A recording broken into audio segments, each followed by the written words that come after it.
বেলুড় মঠে দীক্ষিত একজন প্রাক্তন পুলিশ কমিশনার একদিন বলেছিলেন, লালবাজারের সঙ্গে নাকি বেলুড় মঠের অনেক মিল আছে, কারণ দুটোই হেডকোয়ার্টার, দুটোই শৃঙ্খল শব্দটির সঙ্গে যুক্ত।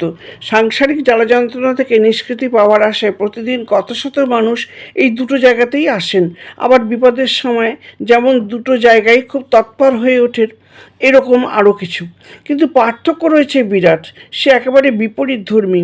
মঠে মানুষ আসেন তাদের আধ্যাত্মিক উন্নতির জন্য, এক অকৃত্রিম ভালোবাসায়, কিন্তু লালবাজার যান দুশ্চিন্তাগ্রস্ত হয়ে অসামাজিক কোনো কাজের বিষয়ে। সুতরাং লালবাজার অভিযোগকারী এবং অভিযুক্তদের নিয়েই ব্যস্ত থাকে। স্বাভাবিকভাবেই মানুষ সেখানে গেলে মনটা নিচু হয়ে যায়। এমনকি কোনো সাধু যদি সেখানে যান, তার মনেও নানা রকম সংশয় আসতে পারে। কিন্তু কোনো অভিযুক্ত ব্যক্তি যদি বেলুড় মঠে আসেন, তার মনে ভক্তিভাব আসবেই আসবে। তাই দুটো জায়গার মধ্যে যতই মিল থাকুক, মানুষের উচিত বেলুড় মঠেই সবসময় যাওয়া, আর সেখানে যদি দীক্ষিত হওয়া যায়, তার চেয়ে ভালো আর কিছুই হতে পারে না। তিনি আবার বলেছিলেন, অবশ্যই সকলেরই দীক্ষার প্রয়োজন আছে। গুরুর কাছে শিক্ষা নেওয়াটি একটা প্রাচীন প্রথা। গুরু শিষ্যকে সঠিক পথটা দেখিয়ে দেন, আর গুরু যদি পোক্ত হন, তাহলে শিষ্যেরও উন্নতি হয়। একথা আমরা জানি যে আধ্যাত্মিক বিকাশ এবং মানসিক ক্রমোন্নতির জন্য সদ্গুরু লাভ অত্যন্ত গুরুত্বপূর্ণ। রাজা মহারাজ যেমন বলতেন, দেখ, চোরেরাও তো চুরি করার জন্য তার গুরুর কাছে তালিম নেয়। তাই বলা যায়, দীক্ষার জন্য বেলুড় মঠই হলো সর্বোত্তম। এমন পবিত্র স্থান আর কোথাও নেই। সাধে বিজ্ঞান মহারাজ বলতেন, বেলুড় মঠ হলো ঠাকুরের বৈঠকখানা।